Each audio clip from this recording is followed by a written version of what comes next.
thing that still connects us with the world's first humans is agriculture. In the Stone Age, humans gave up on hunting and foraging and started farming. The reason for that is that they realized the benefits of having your own source of food and having control over it. And with that starting, agriculture became our planet's most important revolution. Food defines how healthy we are. It affects our mental and physical health, and it takes a big part of our life. But nowadays, it feels like agriculture is taking a step back. Our food is starting to slowly lose nutrients, and it feels like even taste is starting to slowly fade away.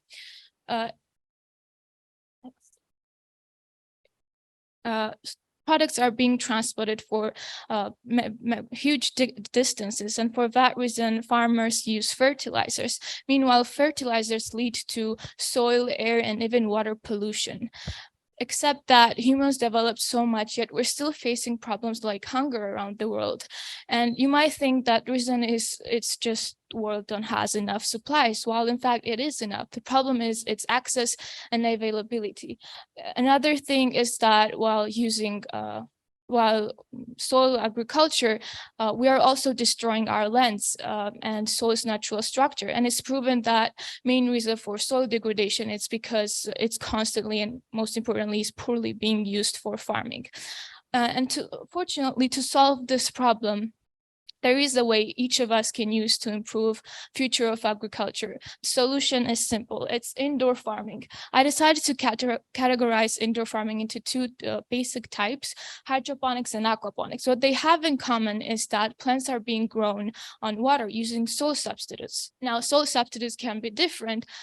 There can be clay pebbles, mineral wool, pine bark, and so much more.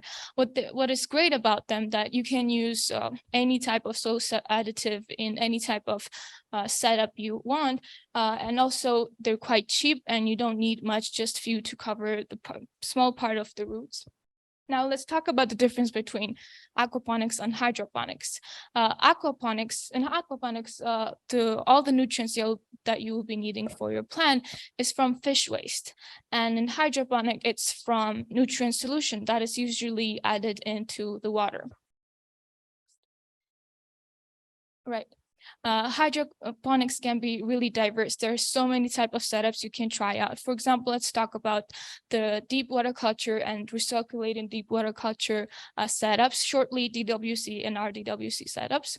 The RDWC setup uses multiple reservoirs as a tank, while DWC system uses just one tank.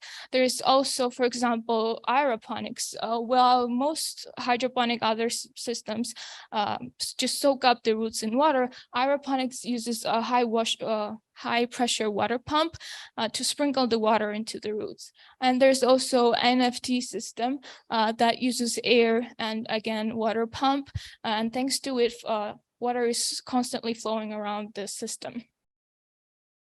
It doesn't matter what type of setup you're going to choose, the advantages for it are the same, and all of them are great. For example, it's fast.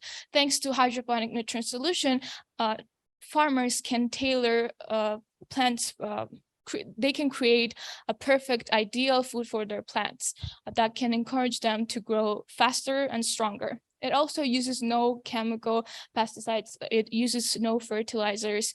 And because it also uses no soil, you don't have to worry about pulling out the weeds, which also mean less labor. And it also uses less water. While it might look like hydroponics uses a lot of water, it's in fact not true. It uses all the water that you need to create the tank, and it also don't waste, and especially compared to organic agriculture, it's nothing. It also saves a lot of space. You can create your setup in any kind of dimension, and plants are usually densely spaced together, so it takes not a lot of space.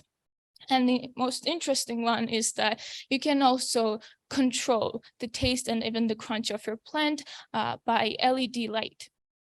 Now, when I first found out about this type of horticulture planting, I decided to test it out. I decided to go with DWC system, since I already had an idea of using 2 pipes as my reservoirs.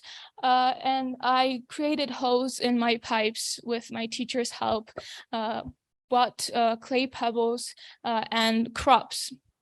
And another advantage of hydroponics is that you can plant fruits and vegetables together without worrying that it will cause any problem. So I decided to go with bell pepper and strawberries. The only challenge I faced with this project was that at first my water pump wasn't working.